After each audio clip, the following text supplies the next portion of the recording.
మనకి పరమేశ్వరుడు అనంత కోటిలో ఏ ముఖాన్ని చూసినా, ఎటు చూసినా పరమేశ్వరుని రూపమే కనిపిస్తూ ఉంటుంది. మరి ఎందుకు పరమేశ్వరుడు మనకి శ్మశానానికి అధిపతి అయ్యారు అనేది చాలా మందికి సందేహం ఉంటుంది. మీరేం చెప్తారు చెప్పండి? రైట్. ఆది మధ్యాంతరహితుడు. హ్మ్. ఆది అతనే, అంతము అతనే. మధ్య అతనే, అంతం కూడా అతనే. అందులోనే ఉంది. పుట్టుక ఆయనే ఇచ్చాడు, మధ్యలో ఉన్న జీవితాన్ని కూడా ఆయన ఇచ్చాడు.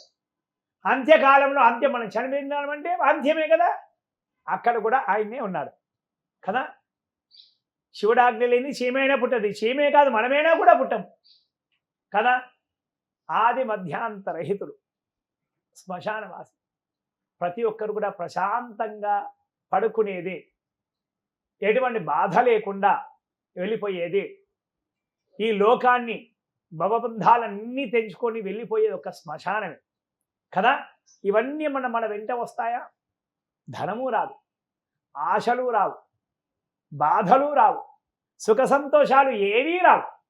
అవి ఏవీ లేనటువంటి చోటు, వైరాగ్యం కలిగినటువంటి చోటు ఎక్కడైనా ఉందంటే అది శ్మశానమే. ఆ శ్మశాన వాసుడు ఎవరు? పరమేశ్వరుడే కదా. అక్కడ మనం వెళ్ళామంటే సాక్షాత్ ప్రతినిత్యం కూడా పరమేశ్వరుడు శివతాండవం చక్కగా చేస్తున్న ఢమరుకంతో ఈ భూత ప్రేత పిశాచాలన్నీ కూడా నిశిరాత్రుల్లో 12 గంటల సమయంలో అవన్నీ లేచి ఊరు మీద పడుతుంటాయి. ఊరంతా కూడా గుల్లగుల్ల చేస్తుంటాయి. అందరు ఇళ్లల్లో వెళ్ళి వారికి ఉన్నటువంటి పనులను చెడగొట్టడం, ఆరోగ్యరీత్యా వాళ్ళని ఇబ్బందులు పాలు చేయడం, మానసికంగా ఆర్థికంగా ఎన్నో ఇబ్బందులు పాలు చేస్తున్నాయి. భూత ప్రేత పిశాచాలు అన్నీ కూడా శ్మశానం దగ్గరనే ఉంటాయి కదా, ఇంకా వేరే చోట అనేది ఉండదు. బద్ధ బ్రహ్మరాక్షస యక్ష యమదూత శాకిని ఢాకిని సర్ప స్వాపద, ఇవన్నీ బద్ధ బ్రహ్మరాక్షసులన్నీ కూడా శ్మశానం దగ్గరే ఉంటాయి. ఆ శ్మశానం దగ్గర ఉన్నటువంటి చెట్లను ఆవహించి ఉంటాయి. వాటన్నింటినీ అదుపులో పెట్టాలంటే భూత ప్రేత పిశాచాలకు అధిపతి సాక్షాత్ ఆ కైలాసనాథుడే.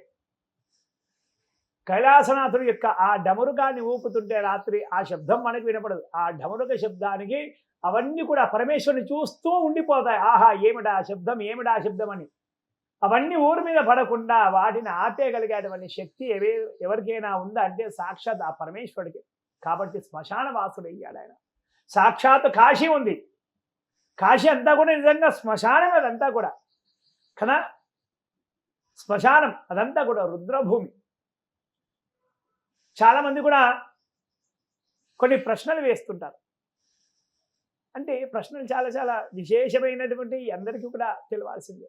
ఇది దీంట్లో ఒక ఉదాహరణ కూడా చెప్తాను. దీంట్లోనే నన్ను చాలామంది అడుగుతుంటారు, పంతులు గారు ఇక్కడ ఉన్నటువంటి అన్ని ఆలయాలలోకి, అయ్యప్ప ఆలయాలలోకి ఆడవాళ్ళు వెళ్ళొచ్చు, శబరిమల ఆలయానికి ఎందుకు వెళ్ళకూడదు? అక్కడ అయ్యప్ప ఉన్నాడు కదా, ఇక్కడ కూడా అయ్యప్పనే ఉన్నాడు కదా అని చాలామంది కూడా అడుగుతుంటారు. రైట్. అంటే అది ప్రధాన స్థానం, ఇవన్నీ కూడా ఉపస్థానాలు. ఉపస్థానమైనా అవే మంత్రాలతో అవే ఉపచారాలతో శబరిమలలో ఏమి జరుగుతుందో అదంతా కూడా ఇక్కడే కూడా జరుగుతుంది కదా. ఉపచారాలలో తేడా లేదు కదా. అవే మంత్రం, అదే తాంత్రికం, అదే విగ్రహం, అదే రూపం. మరి తేడా ఎందుకు అంటే స్థల పురాణం అనేది ఒకటి ఉంటుందన్నమాట. స్థల పురాణం, కాశీనగరము. మనం కాశీనగరంలో ప్రవేశించగానే కాలభైరవుడి యొక్క దర్శనం చేసుకొని గంగా ఒడ్డునకు వచ్చేస్తాం.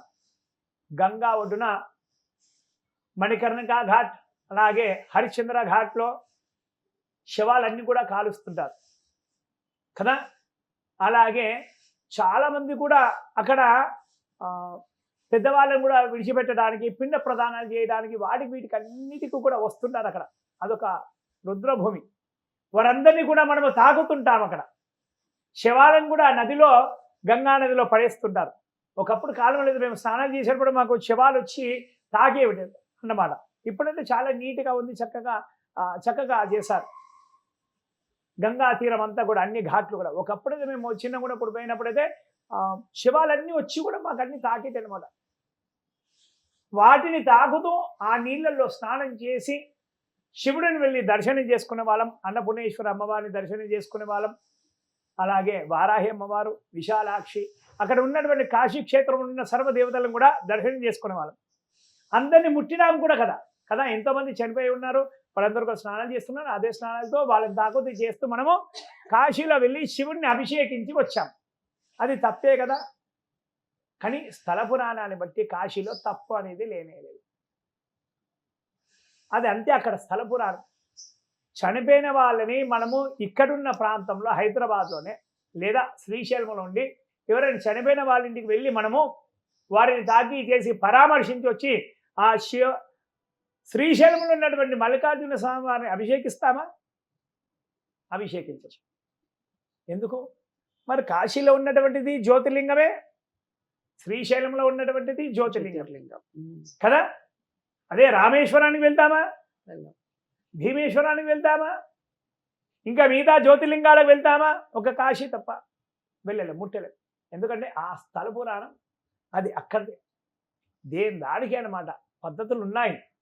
అక్కడిది ఇక్కడ ఎందుకు పనికి రాదు, అక్కడ ఎందుకు పనికి రాదు అంటే కనుక స్థల పురాణాలు కొన్ని ఉన్నాయి. అలాగే పరమేశ్వరుడు శ్మశానవాసి అన్నమాట.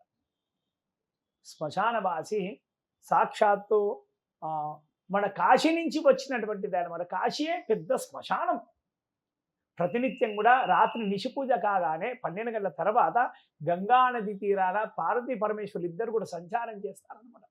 సంచారం చేసి ఆ రోజున ఎవరైతే చనిపోతారో కాశీనగర క్షేత్రంలో అక్కడ దశ అశ్వమేధ యాగం చేసిన బ్రహ్మదేవుడు అశ్వమేధ యాగం చేసినటువంటి స్థలంలో బ్రహ్మదేవుడు చేసినటువంటి స్థలంలో పార్వతీ పరమేశ్వరులు ఇద్దరు కూడా కూర్చుంటారు. ఎందుకంటే తారకనామ ఉపదేశము జరిగినటువంటి ప్లేస్ అన్నమాట. పార్వతీ అమ్మవారికి పరమేశ్వరుడు ఇచ్చిన ఆ ప్లేస్లో కూర్చుంటారు. కూర్చొని ఎవరైతే చనిపోయిన వాళ్ళు ఉంటారో వారందరినీ కూడా ఒళ్ళోకి తీసుకొని అమ్మవారు చక్కగా ఓదారుస్తుంది. భవబాంధాల్యాన్ని మనం చనిపోయిన తర్వాత కూడా ఆత్మ శాంతించాలని ఎన్నెన్నో పూజలు కూడా చేస్తున్నాం. చనిపోయిన వాళ్ళప్పుడు చనిపోయిన ముందు కూడా వారికి ఎన్నెన్నో ఏదో కోరికలు ఉంటాయి, ఏదో చింత కూడా ఉంటుంది. ఆ చింతలన్నీ చనిపోయిన తర్వాత వారి ఆత్మ కోసం మనం ఎన్నెన్నో చేస్తుంటాం కదా.